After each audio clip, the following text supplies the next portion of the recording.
अमित शाह के साथ हमारा बिहार में लुलू लुलू चल रहा था या इलू इलू चल रहा है? ये क्या बात है? जहां हम लड़ते हैं वहां पर इनके साथ इलू इलू, वहां पर लुलू लुलू। अरे कि पॉलिटिकल पार्टी है, कोई मजाक है? हमारी जो स्ट्रेंथ होगी, हमारा जो फैसला होगा, हम उस पर लड़ेंगे। अगर आप इसका मतलब यह है कि इन्हें 13 जीते और AIMIM ने सिकंदराबाद में 9 जीते, तो हम तो सिकंदराबाद पार्लियामेंट कॉन्स्टिट्यूंसी में 9 MIM के कॉर्पोरेटर्स जीते, TRS के 18, बीजेपी के 13। अब हैदराबाद में आ जाइए, हैदराबाद पार्लियामेंट सेगमेंट में हमने 34 सीट पर लड़े और 33 पर हम जीत गए, 10 पे बीजेपी जीती। तो ये कौन सा बीजेपी बात कर रही है? अरे भाई, आप 150 पे लड़े, हम लोग 51 पे लड़े। सुधांशु जी, अगर हम लड़ लेते 70-80 तो शायद मैं समझता हूं कि मुझे लड़ना चाहिए था। तो क्यों नहीं लड़े सर? आपको तो अंदाजा होना चाहिए कि अमित शाह जी कह रहे थे TRS के साथ आपका इलू इलू चलता है। आफ्टर थॉट आपसे, हाँ मैडम, हमारा तो हाल ये है ना कि अमित शाह के साथ हमारा बिहार में लुलू लुलू चल रहा था या इलू इलू चल रहा है? ये क्या बात है? जहां हम लड़ते हैं वहां पर इनके साथ इलू इलू, वहां पर लुलू लुलू। अरे कि पॉलिटिकल पार्टी है, कोई मजाक है? हमारी जो स्ट्रेंथ होगी, हमारा जो फैसला होगा, हम उस पर लड़ेंगे।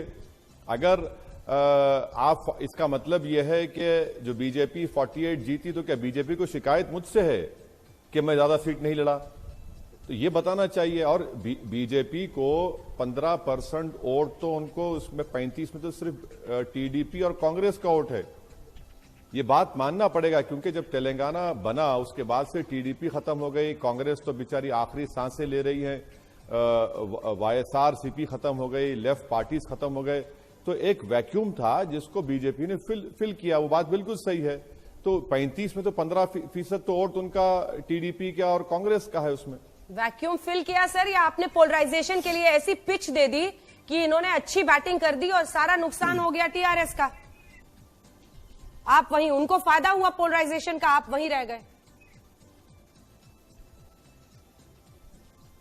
मैडम देखिए, अगर आप जो बात कह रहे हैं सच है, तो ये बड़ी बदबख्ती की बात है कि बीजेपी ने हिंदू मुस्लिम करके ये इलेक्शन जीता है।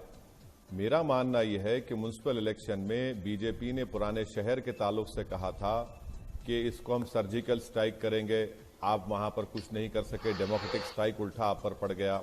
बीजेपी ने यूपी के मुख्यमंत्री को बुलाया, जिस वार्ड में, वहां पर 3 वार्ड पर MIM ने कामयाबी हासिल की।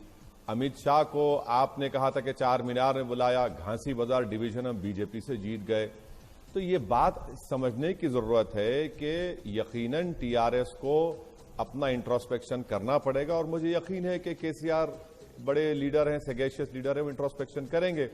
मगर बहुत ज्यादा आप लोग क्रेडिट दे रहे हैं बीजेपी को। 150 सीट लड़े हैं, 150 में 48 पर जीते हैं, और ये एक वक्तिया कामयाबी है। मैं आपको इसलिए कह रहा हूं मैडम कि निजामाबाद म्युनिसिपल कॉर्पोरेशन, जहां पे बीजेपी का MP है, वहां पर बीजेपी का मेयर डिप्टी मेयर नहीं है। 10 महीने पहले इलेक्शन हुआ। करीमनगर म्युनिसिपल कॉर्पोरेशन, बीजेपी का प्रेसिडेंट है, तेलंगाना का MP है, वहां पर बीजेपी का मेयर डिप्टी मेयर नहीं है। तो ये एक वैक्यूम क्रिएट हुआ, और यकीनन हमको लगता है कि ये एक वक्तिया कामयाबी है। ज्यादा बीजेपी ख्वाब देखना छोड़ दें।